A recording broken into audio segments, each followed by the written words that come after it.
"You don't have to do this alone," the cowboy said. After seeing an obese widow carry 6 children, the winter came early that You don't year, have to the do kind this that did alone. not knock before entering. It pushed its way into bones and barns, into lungs and locked doors, into places people forgot to guard. Snow pressed down on the plains like a held breath, white and unbroken, except where wagon ruts scarred it thin and brown. The sky stayed low, heavy as iron, and the wind carried no mercy, only distance. She walked through it anyway. Her name was Mara Caldwell, though most folks in the county had stopped using it. Names were for women with husbands, with roofs that didn't leak, with enough food to last past the next dawn. She had lost all 3 in the same winter 2 years ago, when the river froze wrong and took the bridge with it, and the fever took her husband before spring could argue back. What people called her now was simpler. Widow, burden, that woman with all those children. 6 of them clung to her like the cold, inescapable, relentless.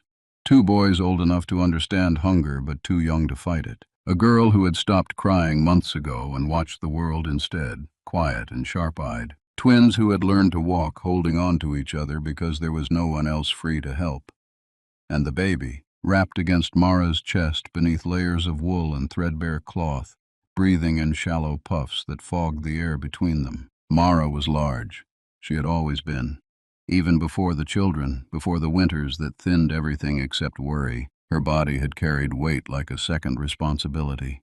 Now it carried more.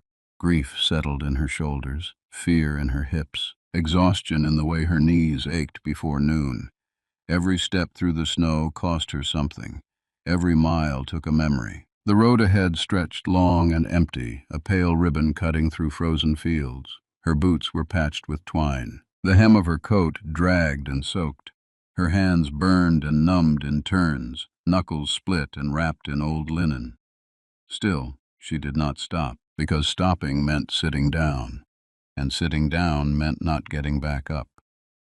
Behind her the children stumbled and followed, tied together by scarves and small hands, their breaths coming fast and thin. She counted them without looking. Always 6, always 6, her heart marking their presence the way a clock marks time. If one lagged, she slowed. If one fell, she bent, even when bending felt like breaking. They had left before dawn. The boarding house door had closed behind them without ceremony, without farewell. The owner hadn't watched them go. He'd only said what everyone said now. "I can't feed all of you." As if hunger were a shared fault, as if 6 small bodies were an accusation. So Mara walked. The wind shifted sometime after midday, cutting sharper, curling snow into her skirts. The baby whimpered, and she adjusted him without stopping, murmuring words she no longer believed, but still needed to say. Her breath came heavy. Her heart thudded loud in her ears. The road rose slightly ahead, cresting into a low ridge where the land opened wide and cruel. That was where the horse stood, dark against the white, still as a thought not yet spoken. Steam curled from its nostrils, slow and steady. A man sat astride it, wrapped in a long coat the color of weathered leather, hat pulled low. He hadn't moved when she noticed him, hadn't called out, just watched, like the land itself had learned how to take a shape.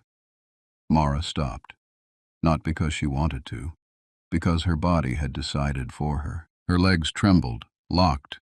One of the twins bumped into her calf and nearly fell. She reached back blindly, steadying him, her eyes never leaving the rider. Men on roads like this rarely brought kindness, men with horses even less so. She had learned that early, learned it the hard way. The cowboy shifted then, easing the horse forward a step. Snow crunched beneath hooves. "Afternoon," he said. His voice was calm, not soft, not loud, just there. Mara swallowed. Her throat felt lined with ice. "We're not looking for trouble," she said, the words practiced, worn smooth by use. "We'll be past in a moment." The man's gaze moved, not lingering but thorough. He saw the children, counted them the way she did, took in the way the smallest leaned inward, the way the older boy stood too straight, trying to look like something other than afraid. "I didn't think you were," he said. He dismounted then, slow and deliberate, reins loose in his hand. Up close, he looked older than she'd first thought. Late 30s, maybe more. His face was cut with lines that came from sun and silence rather than age. A scar traced the edge of his jaw, pale against weathered skin. His eyes were the color of winter water, clear, cold, and deep. Mara shifted her weight, pain flaring up her spine. She tried not to show it, tried not to show anything. "We don't want charity," she said quickly. "Just the road." The cowboy looked at her then, really looked, at the way her coat strained across her shoulders, at the way she leaned forward, protecting the baby without realizing it, at the way her breath came short, uneven. "That's a long road to walk," he said. She nodded.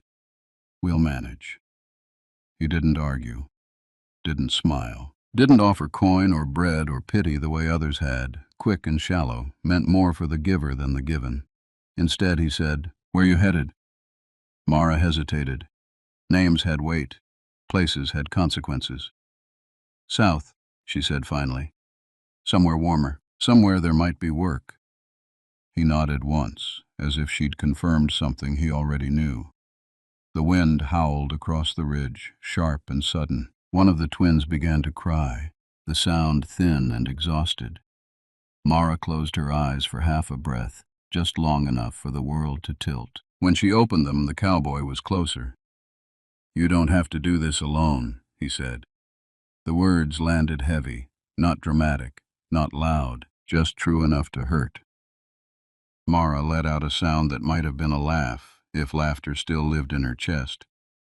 "Seems I do," she said. "There's 6 of them and 1 of me. That's the math." He looked at the children again, then back at her. "I'm not talking about the math," he said. "I'm talking about the road." She stared at him. The snow stung her cheeks. Her back screamed. The baby shifted, restless. "Why?" she asked, not accusing, just tired. The cowboy took off his hat, held it at his side like something to be respected. "Because winter kills people who think pride will keep them warm," he said. "And because I've got a cabin 5 miles west of here with a stove that's burning and more food than I need." Mara shook her head. "We can't—" "You can," he said, gently but firm. "For 1 night, maybe more. No strings, no debt." Her eyes burned. She hated that. Hated how close tears lived now, how easily the world could tip her into them. "What do you want in return?" she asked. The cowboy met her gaze and didn't look away. "Nothing you can't choose to give," he said, "and nothing you owe me." The wind slowed, just a little. The children huddled closer. Mara felt her knees buckle just slightly, and knew with a clarity that cut through everything, that if she said no now, she might not make it another mile. She looked down at the baby, at the twins, at the road stretching on, endless and white. Then she looked back at the man in the long coat. "1 night," she said. He nodded. "1 night," he agreed. And for the first time since the winter had begun, Mara Caldwell turned off the road. The cabin did not announce itself. It rose out of the trees the way something patient does, without pride, without hurry. Pine logs stacked thick and low, roof bent slightly under the weight of old snow. Smoke slipped from the chimney in a thin, steady line, the kind that meant someone knew how to keep a fire alive through a long night. Mara felt the sight of it before she understood what it meant. Warmth was a memory now, not an expectation. Still, her body leaned toward it, betraying hope she hadn't invited. The cowboy, Ethan, he told her as they walked, took the lead, breaking trail through the drifted snow. He didn't rush them, didn't tell the children to hurry. When one of the twins stumbled, Ethan slowed without comment, his pace adjusting like it had always been meant to match theirs. Inside the cabin, heat wrapped around them all at once, heavy and almost painful. One of the boys gasped, sharp and loud like his lungs didn't trust it yet. The smell of wood smoke and stew hung thick in the air, real enough to make Mara's knees go weak. She caught herself on the doorframe. Ethan noticed. He didn't reach for her, just said, "Sit, please," the way a man asks when he knows the answer should be yes.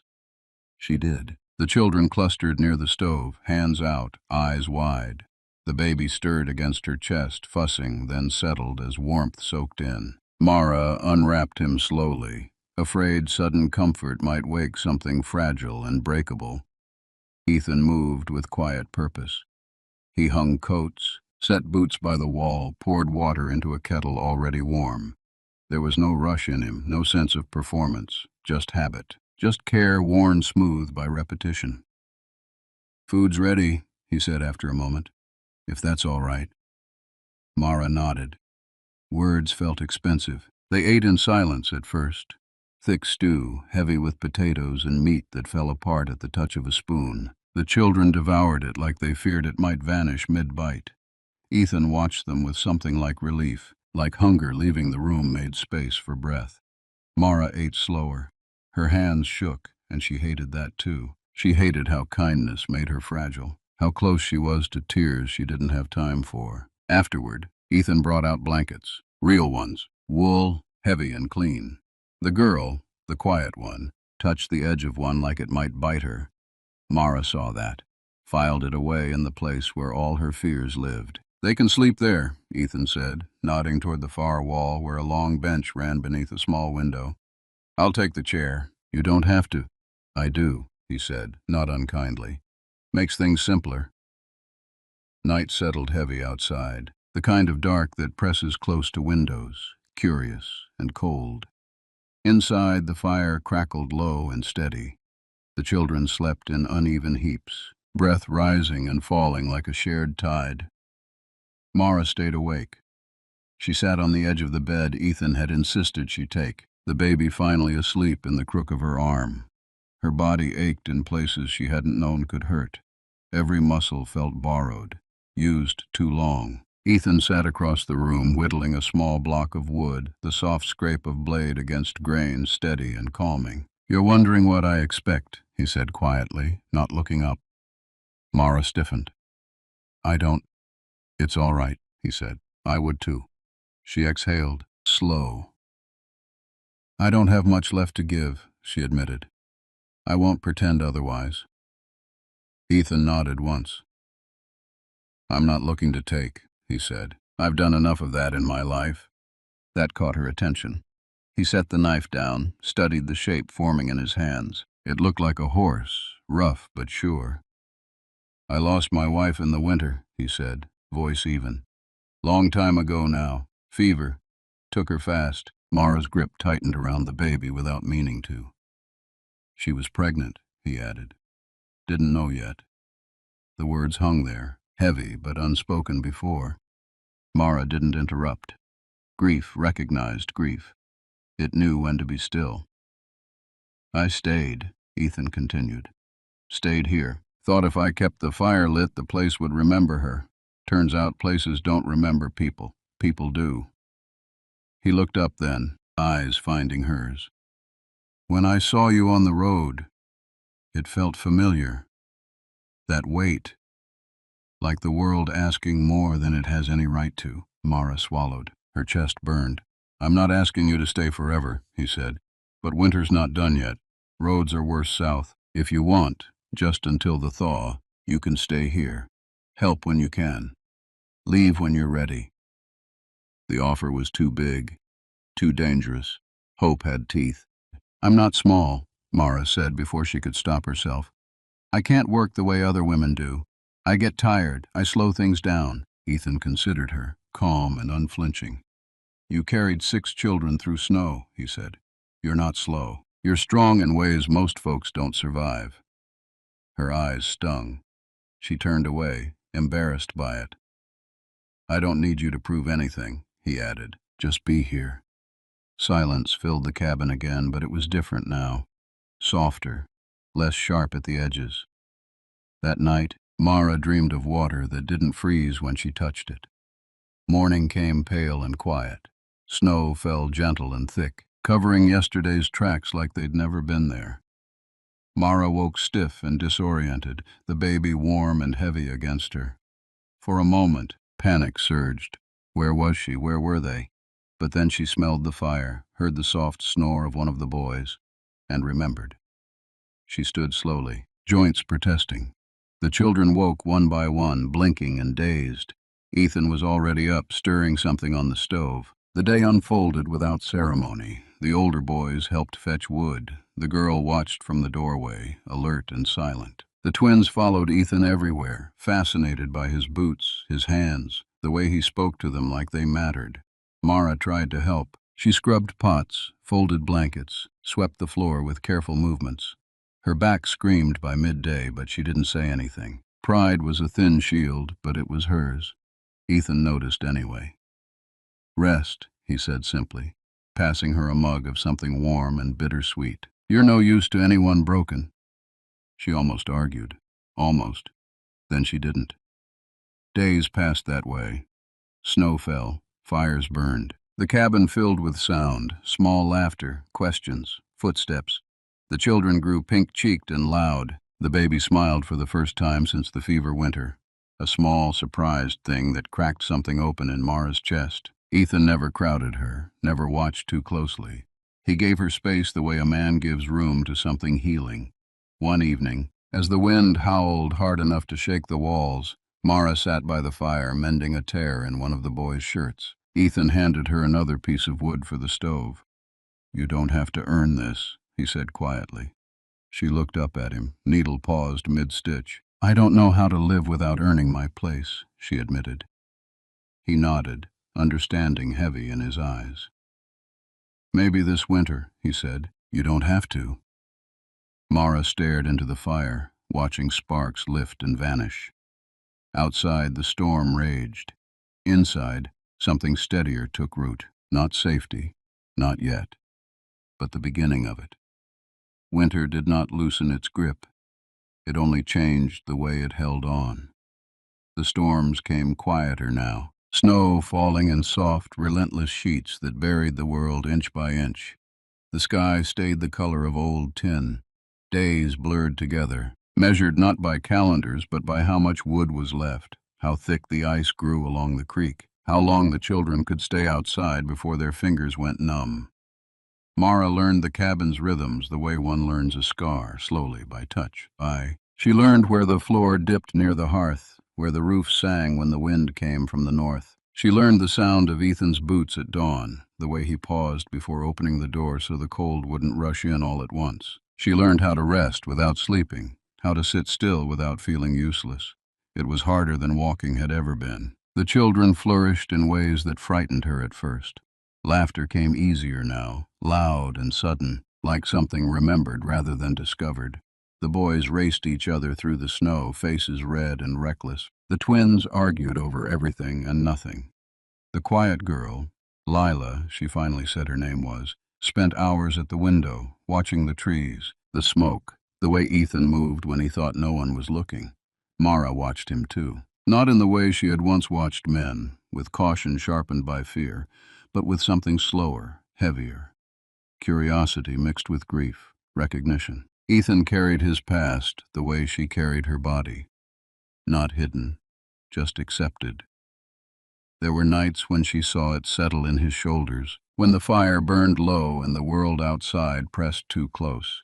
He never spoke of his wife again, but her absence lived in the cabin like a second shadow, respectful and quiet.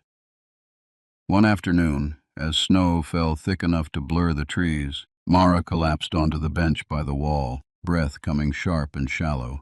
Her vision swam. Pain bloomed across her lower back, hot and sudden. Ethan was beside her in an instant.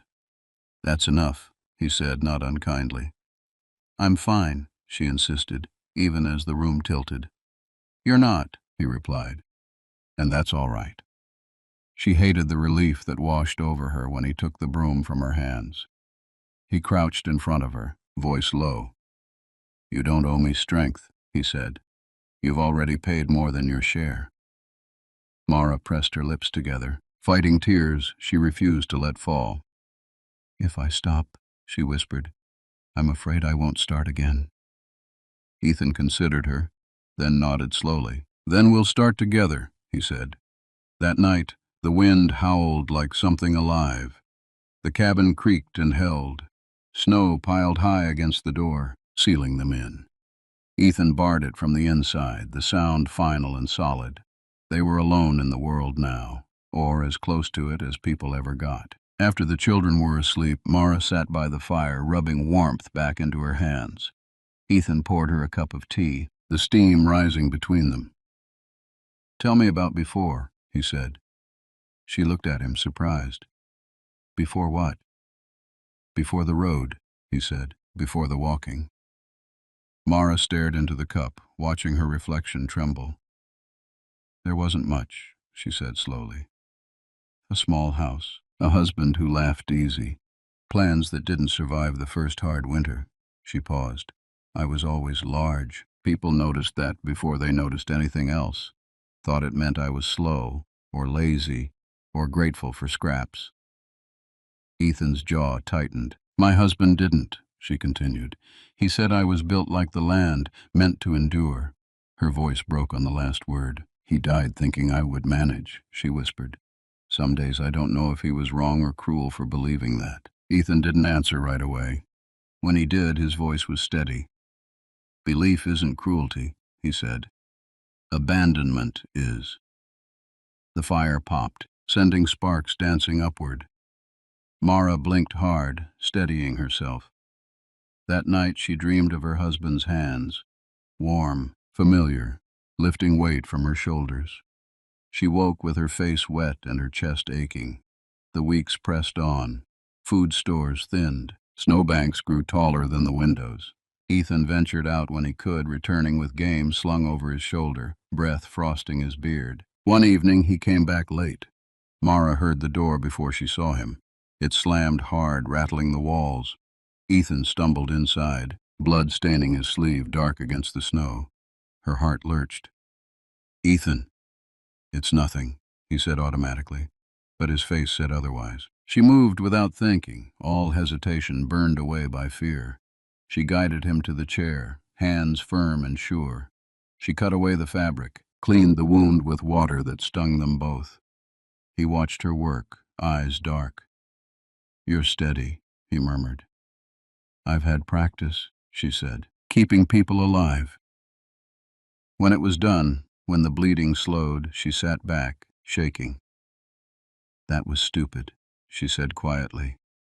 "Going out so late." Ethan met her gaze. "So was walking that road alone," he replied gently. Something shifted then, subtle but undeniable.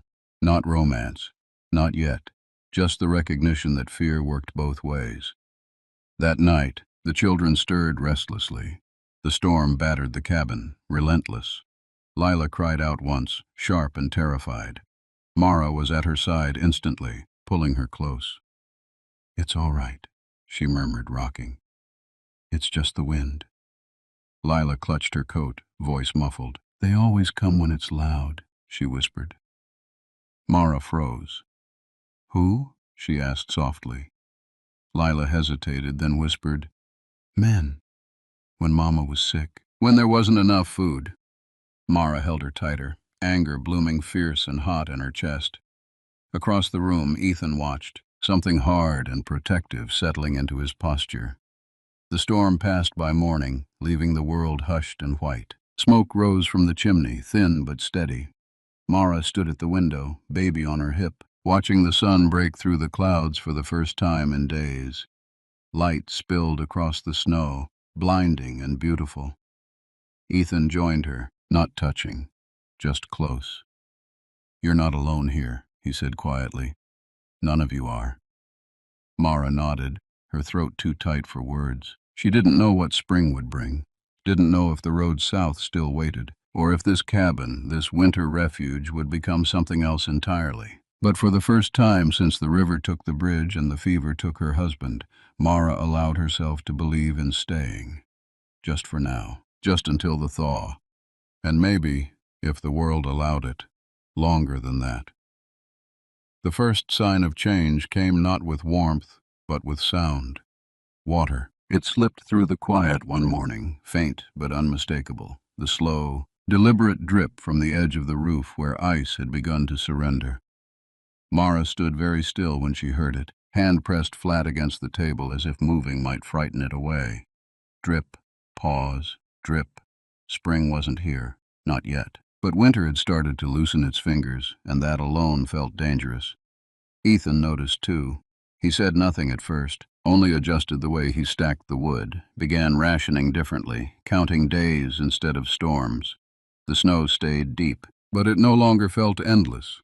That scared Mara more than the cold ever had, because endings asked questions. The children felt it in their own ways. The boys talked about the road again, about places south where trees grew differently.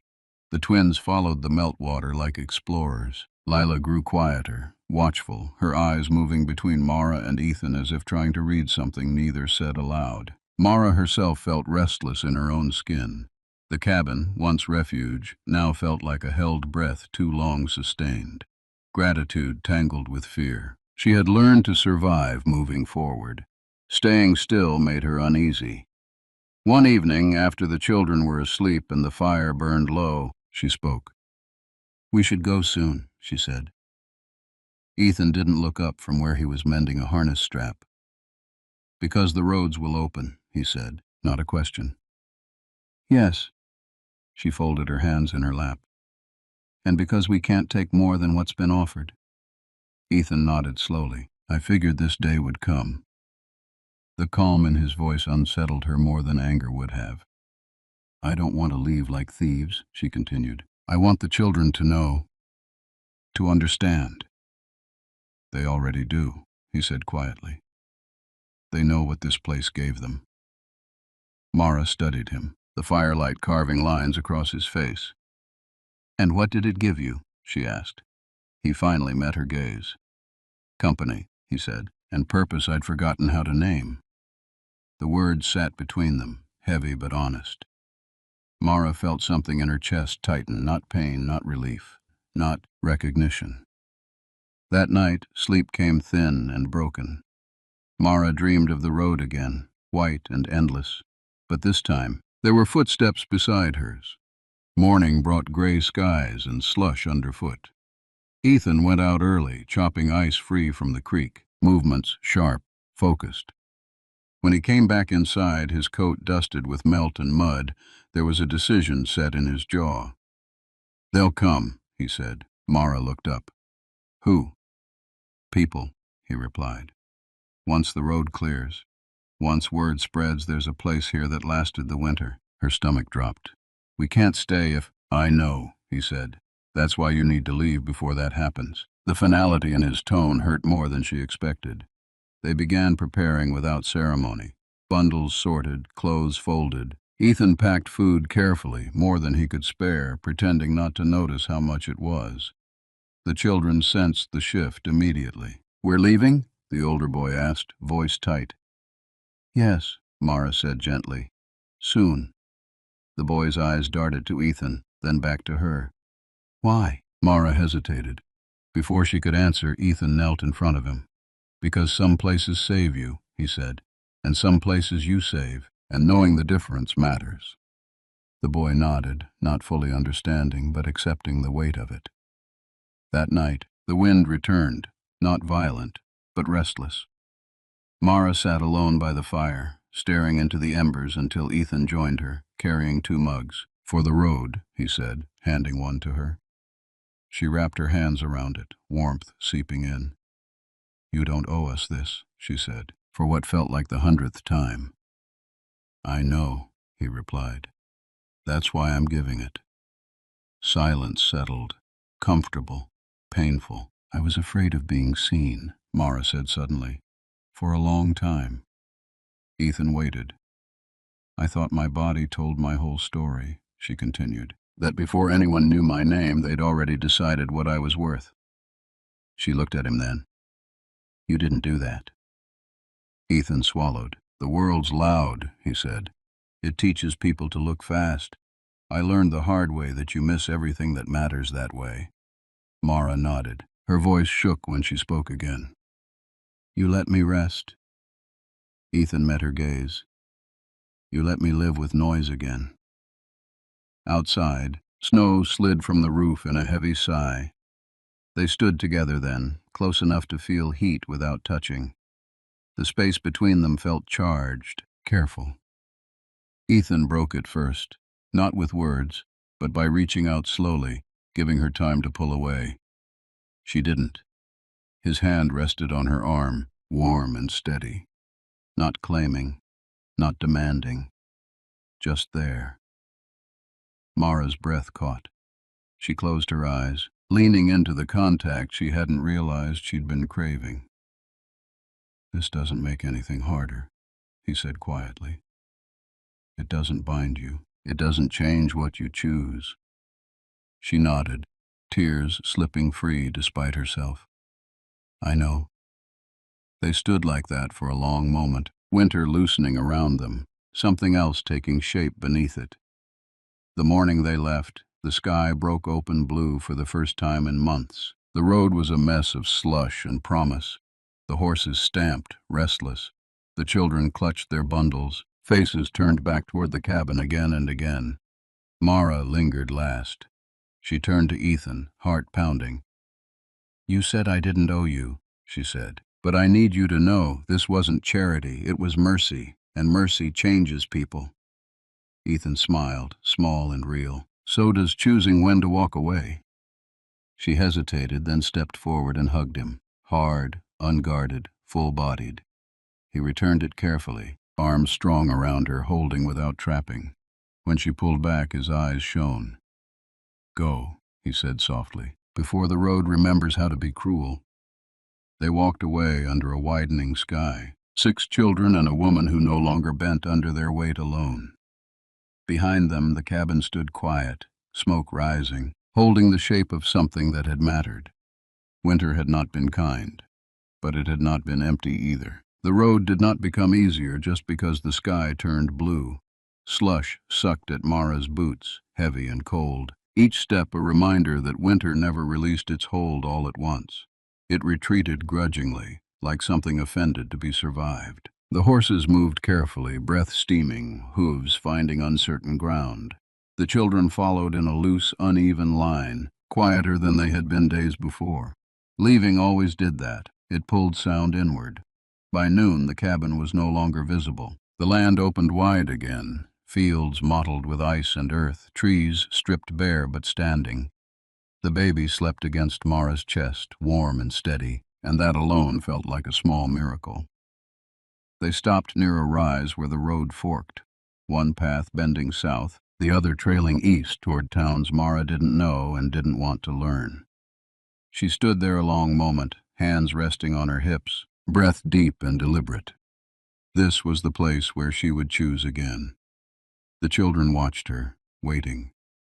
"All right," she said finally. "South." No one argued. They walked until the light began to fade, the sky bruising purple and gray. The children grew tired, steps slowing. Mara felt it too, the familiar ache climbing her legs, the burn settling deep in her back.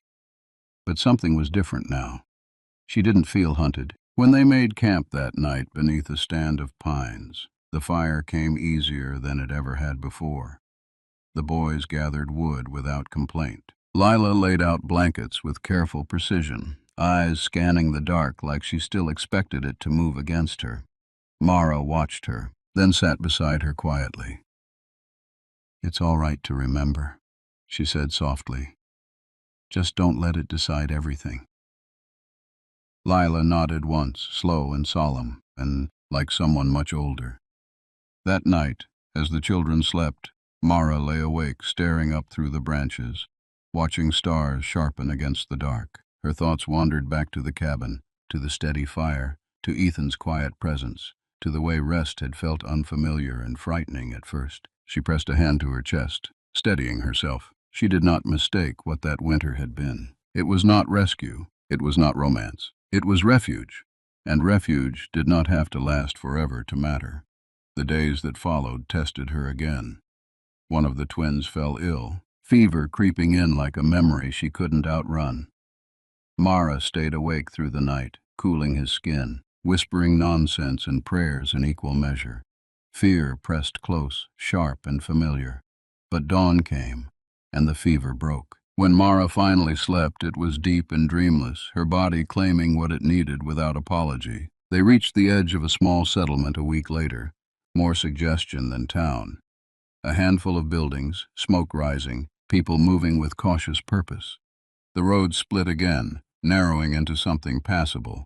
Mara stopped at the edge and took it all in. This was where she would begin again. Not because it was easy, because it was possible. Work came slowly. A woman at the mill needed help mending. A farmer needed hands for sorting grain. Mara took what she could, paced herself the way Ethan had taught her without ever saying it aloud. The children adapted. They always did. Lila found a place near the schoolhouse steps where she could sit and watch without being watched. The boys ran messages. The twins collected rocks and treasures, convinced they were building something important. The baby learned to laugh again, a full, surprised sound that turned heads. People noticed Mara. They noticed her size first. They always did. But then they noticed the way she stood, the way she spoke, the way 6 children moved around her like planets, steady and certain. They noticed that she did not apologize for taking up space. That part was new. One evening, after the children were asleep in the small room they shared above a stable loft, Mara sat alone on the steps, wrapped in her coat, watching the last of the light fade. She thought of Ethan then, not with longing sharp enough to cut, with gratitude deep enough to root. She wondered if the cabin still stood quiet and strong, if smoke still rose from its chimney, if he sat alone by the fire some nights, listening to the wind and remembering the sound of children's feet. She hoped so. Winter loosened fully at last. Grass showed green beneath retreating snow. The creek ran fast and loud, unashamed of its noise. On a clear morning, Mara walked the children to the edge of town where the road stretched south again. She stood there a moment, feeling the sun on her face, the ground solid beneath her boots. The oldest boy looked up at her. "Are we still walking?" he asked. Mara smiled, a real one, unguarded. "No," she said. "We're building." He nodded, satisfied. That night, as Mara lay down, her body sore but whole, she whispered into the quiet, not to God, not to fate, but to the memory of a voice steady and kind. "You were right," she thought. "I didn't have to do it alone." And now, she didn't have to be afraid of doing it herself. Winter had taken much from her, but it had given her something too. The knowledge that mercy could exist without ownership, that strength could look like rest, that carrying others did not mean disappearing beneath them. Outside, the last patches of snow melted into the earth, feeding something new. And for the first time in a long time, Mara Caldwell slept without bracing for the cold.